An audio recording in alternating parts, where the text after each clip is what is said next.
সাবেক মিস আর্থ বাংলাদেশ ও আলোচিত মেঘনা আলম আসন্ন জাতীয় নির্বাচনে অংশ নিতে যাচ্ছেন। ঢাকা ৮ আসন থেকে নুরুল হক নূরের গণ অধিকার পরিষদের প্রার্থী হিসেবে নির্বাচনে লড়ার ঘোষণা দিয়েছেন তিনি। বুধবার ২৪শে ডিসেম্বর মেঘনা আলম নিজেই এই ঘোষণা দেন। এই আসনটিতে সম্ভাব্য প্রার্থী ছিলেন ইনকিলাব মঞ্চের আহ্বায়ক শহীদ ওসমান হাদি। তিনি গত ১২ ডিসেম্বর রাজধানীর পল্টন বক্স কালভার্ট রোডে গুলিবিদ্ধ হয়ে মারা গেছেন।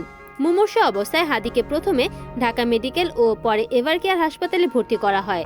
অবস্থার অবনতি হলে এয়ার অ্যাম্বুলেন্সে তাকে সিঙ্গাপুরে নেওয়া হয়। সেখানে চিকিৎসাধীন অবস্থায় ১৮ ডিসেম্বর রাত ৯টা ৪৫ মিনিটে তিনি মারা যান। ফেসবুকে মেঘনা জানান, ঢাকা ৮ আসনকে বাংলাদেশের মধ্যে নারীদের জন্য সবচেয়ে নিরাপদ এলাকা হিসেবে গড়ে তুলবেন। ব্যাখ্যা দিয়ে তিনি আরও জানান, ঢাকা ৮ এলাকায় নারীদের নিরাপত্তা নিশ্চিত করতে আধুনিক ও কার্যকর বিশেষ সিসিটিভি ব্যবস্থা চালু করা হবে, যাতে পথ চলাচলের সময় কোনো নারী স্ট্রিট হ্যারাসমেন্ট বা অনাকাঙ্ক্ষিত স্পর্শের শিকার না হন। একটি বিশেষ ট্রাফিক ব্যবস্থাপনা কাঠামো গড়ে তুলতে চান মেঘনা, যাতে মানুষ নিরাপদে হেঁটে চলাচল ও সাইকেল ব্যবহারের সুযোগ পান।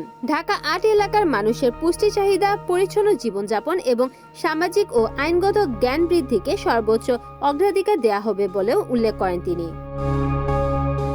Desk news, NN TV।